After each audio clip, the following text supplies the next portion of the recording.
السلام علیکم بینندگان گرامی، برنامه اطلاعاتی اخبار را از تلویزیون تاجیکستان مستقیما منظورتان می‌گردانیم.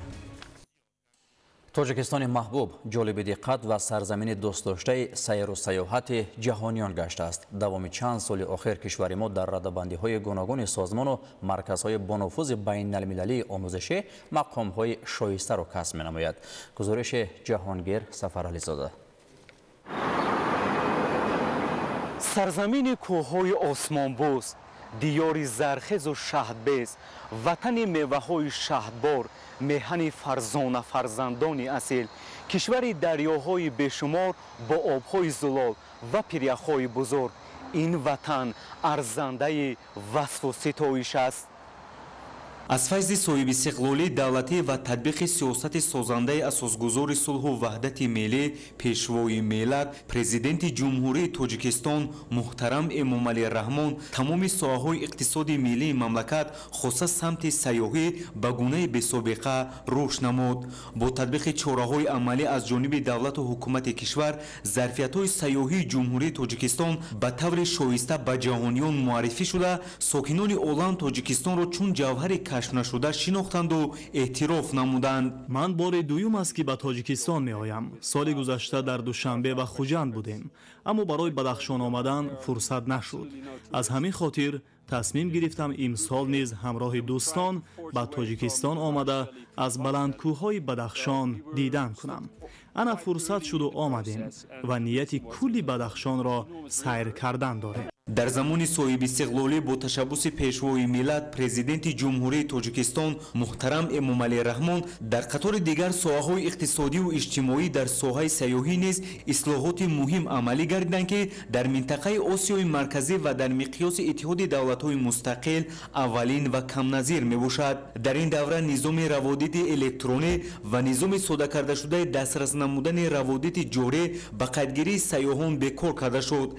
مکانیزم دسترس نمودن روادید الکترونی امکانیت می‌دهد که سیاحان و شهروندان دیگر خارجی به مراجعت به نهادهای کنسولی تاجیکستان در خارج کشور طریق آنلاین روادید الکترونی را دسترس کرده به تاجیکستان تشریف آورند. در پرتو سیاست‌های بشردوستانه و دستگیری‌های پیوسته اساسگذار صلح و وحدت ملی پیشوای ملت پرزیدنت جمهوری تاجیکستان محترم امامعلی رحمان یک جهش بزرگ در این ساحه سیاحی بسیار کارهای بزرگ به سامان رسانیده شده‌اند که یکی از آن تشبس‌ها مستقل گردیدن مقام وکالتدار در ساحه سیاحی، یعنی با تأسیس دادن کمیته رشد سیاحی نزد حکومت جمهوری تاجیکستان میباشد.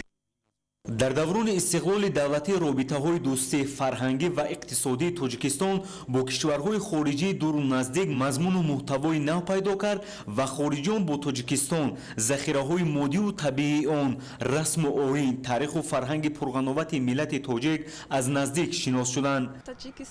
تاجیکستان باد و هوای خیلی فوران دارد. طبیعتش مفتون کننده است. دقت کس را در حال جلب می‌کند. کوه، دشت و دمنش پر از گل و گیاه است. همه جا سبز، خیلی زیباست. در این کوه پشته ها ما بیشتر آب‌های روان را مشاهده نمودیم که طبیعت را حسن بخشیده است. بانوان تاجیک خیلی هم زیبایند. چهرهشان خندان و گرم است. پیراهن ملی و چهره آنها خیلی هم زیبنده است. رنگ‌های گوناگون دارد این پیراهن‌ها. مهمانخانه‌ها و خدمت‌رسانی در آنها خوب به راه مانده شده است. Salam Tajikistan. I love you, all the people. تاجیکستان مقدس با کارنمایی‌های اساسگذار صلح و وحدت ملی پیشوای ملت پرزیدنت جمهوری تاجیکستان محترم امامعلی رحمان در عرصه جهانی موقع بلند و شایسته را صاحب گشت. در 5 ماه سال 2024 632,000 نفر شهروندان و سیاحان خارجی به تاجیکستان تشریف آوردند. جمهوری تاجیکستان چون دولت دارای ذخیره‌های بوی سیاحی در عرصه بین‌المللی موقع خاصه را صاحب بوده، توجه گردشگران خارجی روز به روز به مملکت ما بیشتر می شود.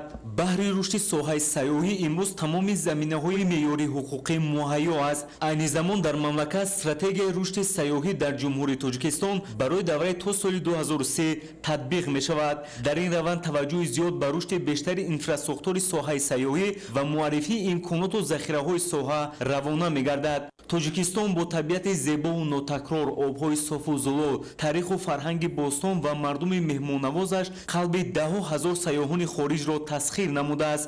ин аст ки ҳамасола даҳо ҳазор нафар сайёҳони хориҷӣ ба тамошои манзараҳои дилфиребу табиати тоҷикистон, хоса кӯҳҳои сарбаафлоку беназири он ташриф меоранд.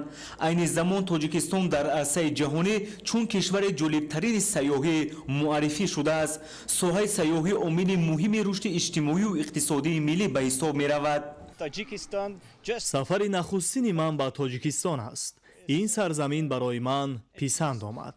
ин сарзамини зеборо бештар кӯҳҳо иҳота кардааст ки албатта барои ҳар як меҳмони хориҷӣ писанд меояд. тамъи меваҳои тоҷикистон олӣ аст. боз ҳам имкон даст диҳад бо майлу хоҳиши зиёд ба тамошои сарзамини тоҷикистон меоем.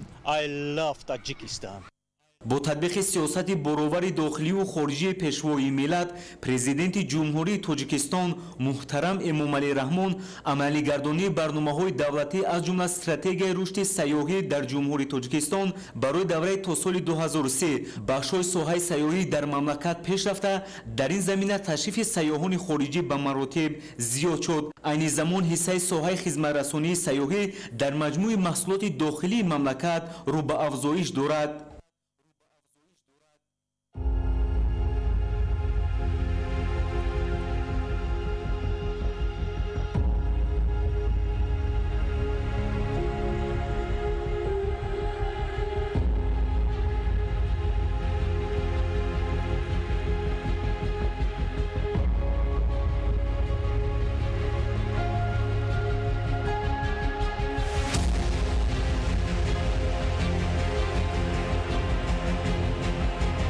Мы находимся в прекрасном месте, высоко в горах, вокруг нас зеленые голубые озера.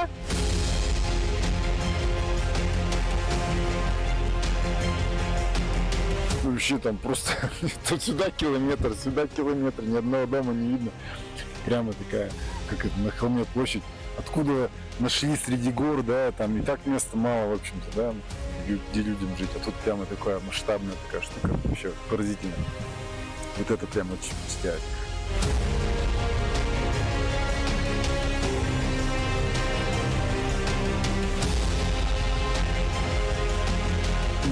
августе соли 2024 барфи аввал дар баландии кӯҳҳо бори тин хусусияти худи кӯҳҳои он дарак медиҳад.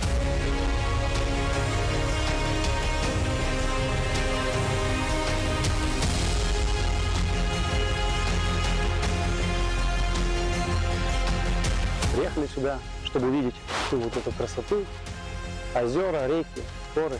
Поразила, конечно, красота. Андские горы, конечно, это такая красотища неописуемая. Мы просто балдеем, наслаждаемся каждой минутой. Особенно, когда открываешь палаточку и смотришь заснеженную вершинку Марии.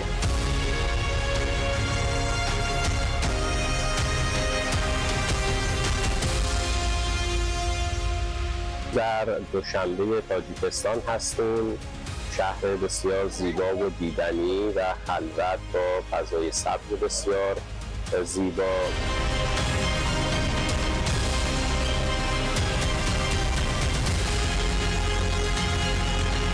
با دیدن این آثار و ابنیه‌ای که در تاجیکستان است ما میتونیم به یک تصویر واضح و منصفانه برسیم.